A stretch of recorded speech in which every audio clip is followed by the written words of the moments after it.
It's true that we live in a new and exciting time thanks to technology. It's true that technology has changed everything. It's true that you need to get better at leveraging it. However, if you're going to be a key person of influence, there's more to the story. Imagine we live in 1876 and the first microphone has just been invented. It's an exciting new device that takes the human voice and amplifies it to a greater audience. This new technology is fascinating to a lot of people. Imagine there are seminars and courses on how to set up a microphone and how to switch it on, how to fiddle with the dials. Imagine people start writing articles like how to make millions with a microphone, microphone secrets, and microphone wealth. To some people, it seems like the microphone is making people rich, but they're missing out the point. The money does not go to people who know how a microphone works. It goes to the people who know how to sing. I'll repeat that again. The money does not go to the people who know how a microphone works. It goes to the people who know how to sing. This presents a problem. A bad singer becomes a louder bad singer with a microphone in their hands. Technology is really only valuable in the hands of someone who has a powerful message. Without a finely tuned human element, all technology in the world isn't helpful. Today, we have social media as the new microphone. It takes a message and gets it out in the world almost instantly. Many people have become obsessed by this new technologies. They attend courses like Social Media Millions, e-commerce passive income, and make money online. Some courses might be good, but many people get focused on the wrong things. It's not social media, e-commerce platforms, or a pretty web page that makes people rich. It's their message. Social media just makes people louder. The internet provides an awesome leverage for key person of influence, but can be a waste of money for someone else. Just like a bad singer is a loud bad singer when they have a microphone, a boring business message gets ignored online and a terrible idea can haunt you for years. If you were alive at the time of a microphone, I would advise you to get good at singing rather than setting up microphones. Today, you need to get good at pitching your ideas, productizing your value, building your profile, and partnering with influential people. You don't need to get good at messing about with websites, apps, devices, and other technology. Now is the time to be a key person of influence. This is the concept that Daniel Priestley talks about, and it's beautiful. I think it's crazy. This book that Daniel had written. This was, I think, done in 2010. Yeah, this was in 2010. Imagine right now we're sitting in 2025, and everything that Daniel has talked about, spoken about, written about has come true. Right, 15 years it took his ideas to come to fruition and actually become visible and valuable for people to realize that he was right and good. But at the same time, what it means is for 15 years he's been experimenting with the same framework of key person of influence, and that's what he calls it. It's called KPI, or that's the concept that I want to talk to you about today. Right, this is my series of 100 business concepts in 100 days, and I want to teach you the best of business concepts that I've found over the years, over a decade, and this is one of them. So I've read and I've poured through online blogs and Twitter threads and Instagram reels and whatnot, and there's literally a labyrinth of social media frameworks that people use. Right, you can find it anywhere and everywhere. But recently, almost last year, I found out about Daniel Priestley, and Daniel has been getting really famous on YouTube, coming up on different podcasts like Ali Abdal and the Diary of a CEO podcast and such. And from there, I picked up a lot of his books, and I will cover a lot more of his concepts as well. But this one was particularly impressive because he spoke about something he spoke about something 15 years back, which is essentially now coming to true. And he also says that it's a proven framework. He has been developing this for his own students essentially, because he works in the same field.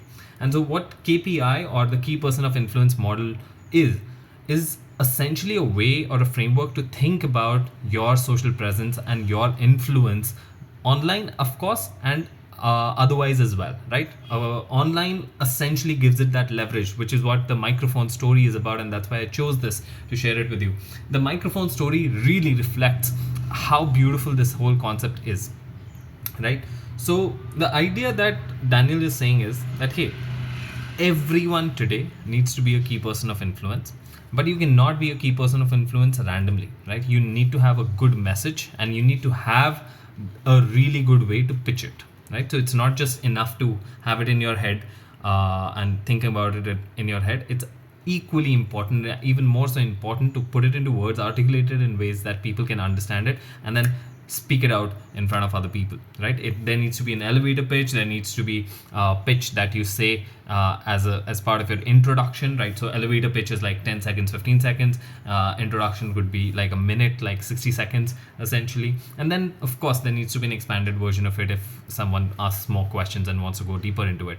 So you need to develop all of those things, and he's put it in 5 different stages, which is pitch.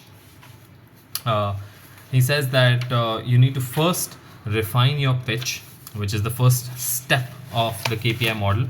And then the second step is to publish, which is essentially you build that credibility behind you. And he says that the best way to publish is to get yourself to write a book about your topic. And then come down to the third one, which is profile, which is building up your profile. Building up the products that you're going to be selling. And the fourth one is profile, which is your ability to become known, liked, and trusted in your industry, which is essentially gathering up and souping up all of that leverage that you're building up so far. And then the fifth one is partnerships, which is ability to maintain and structure strategic relationships with other key person of influence in the industry, right? So he says that this is a 5-step process, and he says that everything goes in order. There is you cannot jump around and work around this. You need to go in order so that you really resonate, you really have it refined, and you really use that refined aspect to your advantage as much as possible. So he says the key person of influence method, the first one is pitch, your ability to communicate your value and uniqueness through a spoken word, right? So every time someone asks you, what do? You need to have a very clear and powerful message ready, right? So powerful pitching is the ability to clearly communicate your message in a way that encourages people to support and contribute to your projects. Key person of influence pitch for specifics. They don't cast a wide net. They are laser focused. Now, this is very important to understand, that he says that, hey, you cannot just have a very, wide variety, or you cannot have like a wide ranging pitch. It needs to be very specific. It needs to be very pointed, and it needs to strike really hard to the person that you're talking to. So they need to immediately understand what you're talking about, why you're talking about it, and why do you care about it, and then how does it help the world and possibly themselves, right? And what are you actually looking for as well? So how do you kind of involve them in the picture? Like what is the problem that you're solving right now that probably they can contribute to? And that's such a great way. That's such a great way to think about it. That today, if someone comes and asks me, hey, what do you do? It takes me almost a minute to just figure out, hey, how do I even answer that question? And that's not a good strategy. This question at every networking session, at every interview, at every opportunity that comes around, this question is going to be asked, and it is on me to figure out the solution to it, to figure out and be prepared with an answer, so that it comes out like that, right? It comes out like in a snap. And so the moment they ask me, I have a very refined way to say, hey, I am a teacher of entrepreneurship, and I teach business concepts that are life-changing. Again, I haven't worked on it myself, you can see it, but once I have that ready, once I have that ready, I am ready to pitch it again and again and again, and I have to repeat it. That's the whole idea of a pitch, that you have to repeat it so that it gets into your own consciousness as well as the other people's consciousness. So that's what he's talking about in the first one. The second one is publishing, right? Publishing is the ability to gain credibility through authoring content. So me making this video is part of my publishing journey. Of course, according to this method, I'm doing it wrong because I'm not clear on my own pitch. So I need to get clear on my own pitch and then get to the publishing phase, right? So I cannot do it otherwise. And that is really important, and that's the reason why I do this, because every time I talk about a particular concept, every time I talk about a particular business idea, I'm able to I'm able to refine my own thinking, right? I'm able to use it in my own life immediately. Like I'm gonna sit down after this video is created. I'm gonna sit down and refine my own pitch so that the next time this happens, I'm not stuck. I have it really down to the T, and I'm able to communicate it very effectively across all of my mediums, right? Not just the video, but also in person and as well as online, wherever I want to talk about it. So Daniel says that published content creates ownership and authority over your chosen niche or micro niche. Now, this is again an important aspect. He says that in this world of internet and social media, you can own a micro niche, right? And you start with a micro niche, and then once you own that, you broaden your horizons. And that's a beautiful, beautiful concept, because that's exactly how every business starts off, right? If you remember, Amazon started off selling just ebooks, and that was the niche. Not just ebooks, sorry. Amazon started off selling just as a bookstore, which was online. So that was the niche that they picked up. Of course, today they're able to sell everything. They're selling homes and cars and bikes on an online platform. But of course, it took them time to evolve and broaden their horizons. But they had that constraint. They had a very small constraint, or they had put themselves into a box where they said that, hey, we're going to crack this bookstore idea online first, get to a particular scale, get to a particular stage, when then we will be able to build on top of it and build on the side of it, right? And that's what they did essentially. And that's the beauty of it. That's the crazy part, that you can and you should start with a micro niche, a very small tiny micro niche. Get really comfortable with it, get really popular within that niche, get people so specific, like people should be rushing to you. You become the go-to person in that particular niche, and that's what makes you dominating, right? Facebook started that way for all the schools and colleges in US, and of course in other places. It was a invite only, member only thing that only Harvard students could join in, and so it was a niche target market for the colleges, for the schools, and then it opened up to the entire world, right? So that was the niche over there, and everything started out with a niche and then broadened their horizon. So that's exactly what Daniel's also saying, that hey, as a key person of influence, you cannot be a key person on all the different topics or all the different things. You need to refine it, you need to narrow down your scope, and it will be uncomfortable. It will be you won't be able to talk about everything, you won't be an expert in all the different aspects, but that's something that you have to choose right now, so that you build up the authority enough to talk about the other things as well, right? So you have to reduce your scope of what you talk about and pick a micro niche and dominate that micro niche, become a key person of influence in that micro niche, so that then you're able to expand your horizon and slowly expand the circle of influence that you can have, right? So that's the second step, which is publishing within your niche and within your micro niche, and become the authority in that particular niche. Now, if we were in, again, a very cool example, if we were in the agricultural age, you'd need the title deed to your land, right? Which is the land ownership deed. In a global market full of ideas, published content online shows ownership. It puts your name on your work. Published books, blogs, articles, reports tell the world that you are an authority in your field. It's no coincidence that the word authority has the word author in it.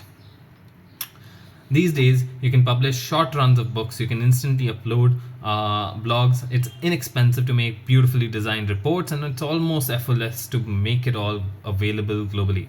If you publish, your ideas get seen and they spread faster. It's as simple as that. It's common sense, to be honest, right? And that's, again, what I love about this particular concept by Daniel is that it's so seamless and so commonsensical that, the moment you realize it, the moment he talks about it, you realize ki, hey, this is correct, this is how it should be. It seems like a very clear progression from one step to the other. But of course it needed it needed 15 years of marination, and of course Daniel to become a key person of influence himself, in order for him to take that message to us, right? So the third step of the process is product, which is your ability to scale your value through an elegant product and services ecosystem. Now this is again important, that uh, he's talking that, you, as a key person of influence, you don't just earn from one particular product, right? You need an ecosystem of products that support you, and that ecosystem of products that support you is really important, because that's where you build up things, that's where you kind of capture that value for yourself. So you become the key person of influence, and then all of the products that are related to you and what you talk about, all of those become essentially the product and service ecosystems. And so each one of those essentially captures the value that you're creating for other people, right? So turning your skill set into an asset is an essential part of becoming a key person of influence, and this happens when you productize your intellectual property. Now he's really big, Daniel. Again, I feel that I really look at Daniel as one of my mentors, a faraway mentor for now, right? But it is one of my major goals to meet him, to work with him in some way or manner, so that I can soak in all of his tactical and strategic advice, right?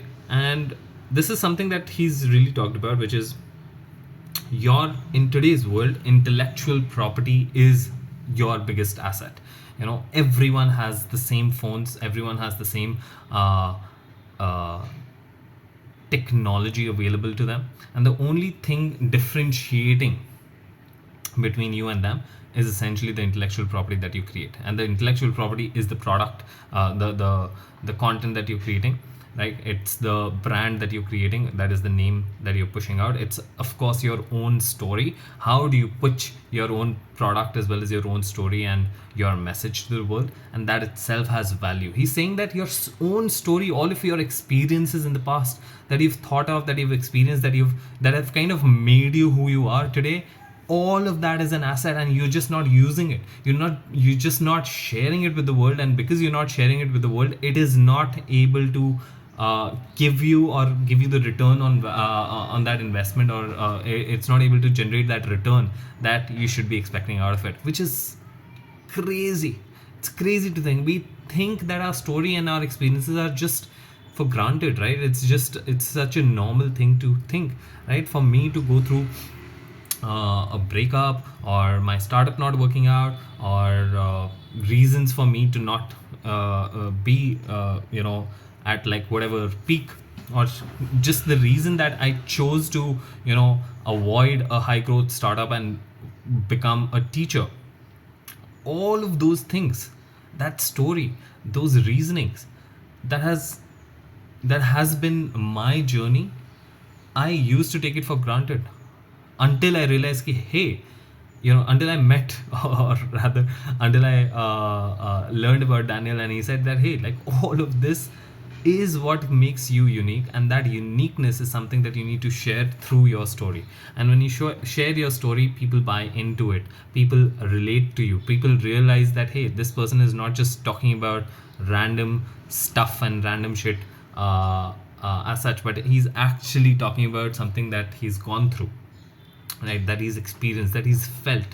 And that I feel is really powerful, right? And that's why his ideas are very simple and sometimes even commonsensical, but I know that they work, and I know that I'm applying it. I've applied his ideas from Oversubscribed, which is his another book, and I'm applying this KPI model as well today, right now, with this particular video as well. And I see that it is working, and it is going to work eventually, right?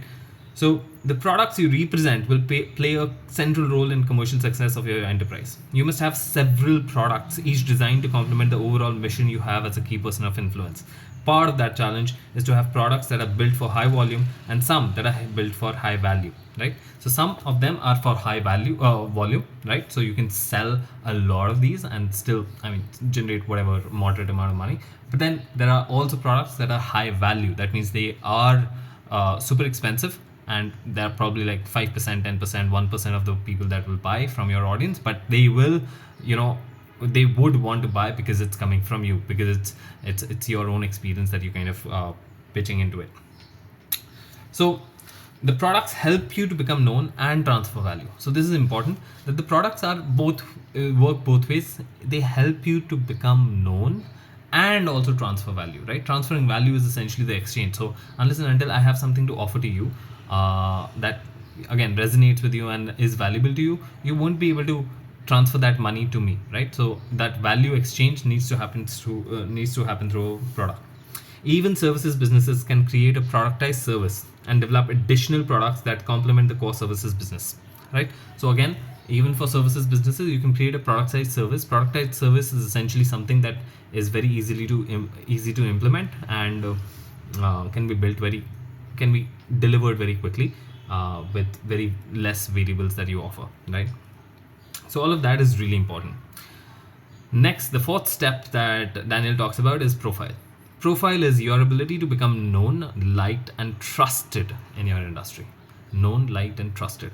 Now, know, like, and trust is a great combination. Know is essentially that people know about you. It's essentially the awareness part of it.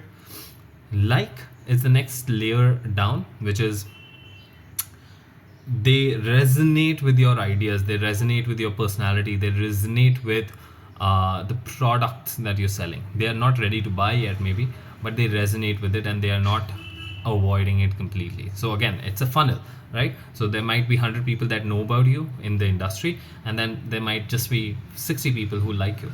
And then the final piece is the trust part, where they now trust you enough. They trust you enough that, hey, I want to learn from Atre. I want to learn from this guy, this girl, this person, because of the ideas, because of the personality, because of the story, because of the product, because of the quality of the product, and so on, right?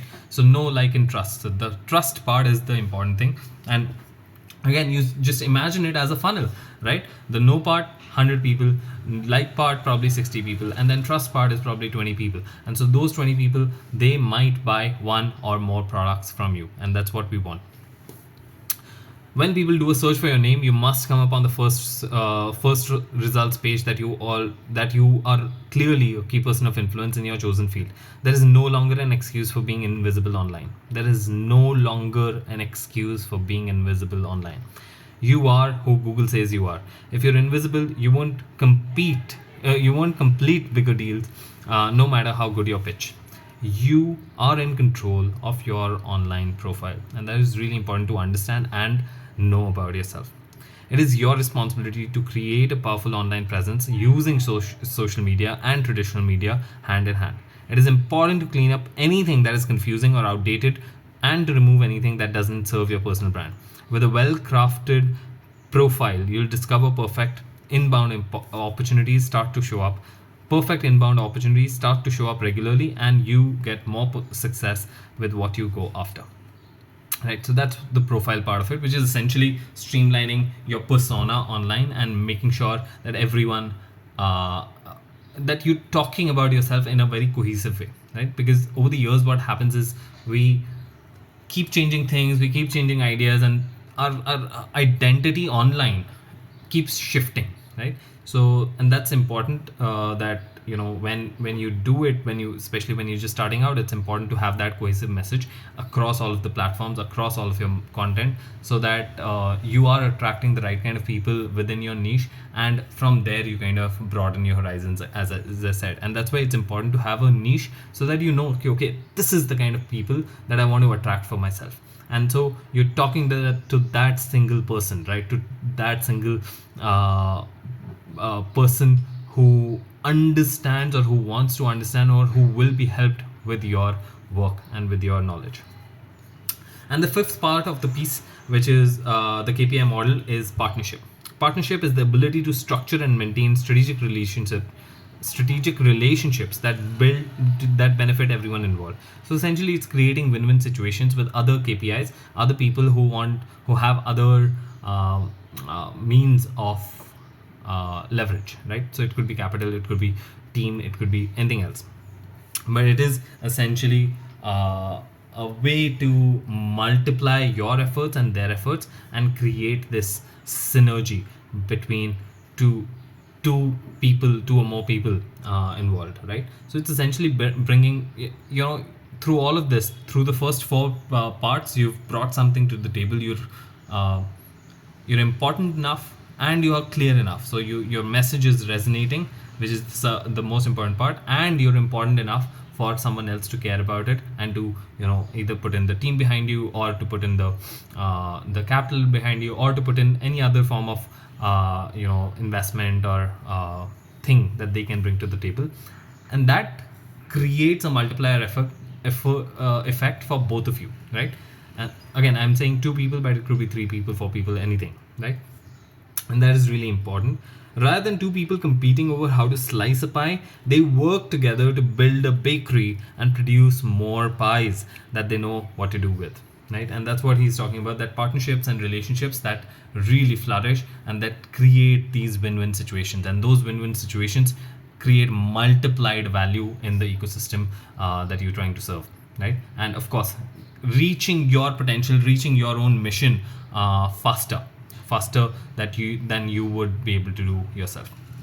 And that's the KPI model. It's a beautiful model. Of course, you need to go and buy Daniel's book, because he has written it in detail, and he has really tested it out, and listened to his work as well. But I love this particular concept, this business concept, because I think it's super practical. It's super simple to understand as well as to apply, right? What is there to pitch? You need to have a really good message. You need to have a really strong why, and then you need to have a tactical to it as well, right? What am I doing? Why am I doing that? And then how am I doing that, so that people can also join that journey? And then I need to go and publish something about my mission, my vision for the world, right? Put that stake into the ground and say that, hey, this is what I talk about, this is what I care about, this is what I want to see in the world, and this is how I'm going to do it. And then you build your products, right? The product ecosystem, that what is it that you offer to people that people can buy from you, right? The exchange of value that can be created over there. And then the fourth one is profile is trimming down all of the unnecessary bits from your online and other profiles, and really talking about yourself in a very cohesive way, and almost creating like that persona online. Again, real persona, but you're not confusing other aspects of it. So you're not mixing your private life or family life into online platforms, which is what the online platform is used primarily for business and for personal brand.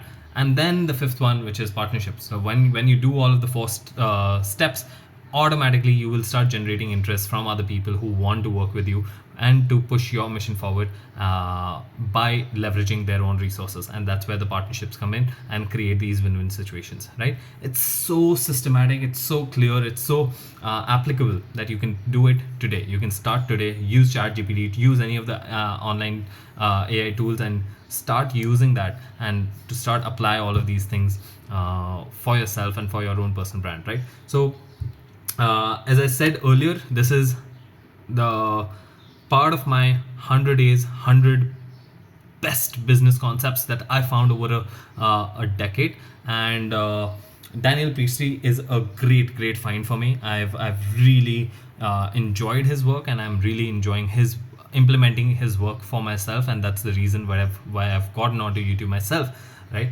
And this reason, right, there is no longer an excuse for being invisible online. I do realize that I have been stupid for the past 10 years, even though I've been born into this century and born into this massive leverageable technology. I have not used it, and so now's the time that I'm choosing to do that. So that's the beauty of it. So yeah, go ahead, get this book. I'll put it down in the description as well. Put down in the comments what have you learned from this, and how are you going to apply the KPI model in your own life. This is The Key Person of Influence by Daniel Priestley. And subscribe and follow along so that you get the best of these business concepts that I'm going to be sharing in the coming days and months. All right, so see you in the next one. Bye bye.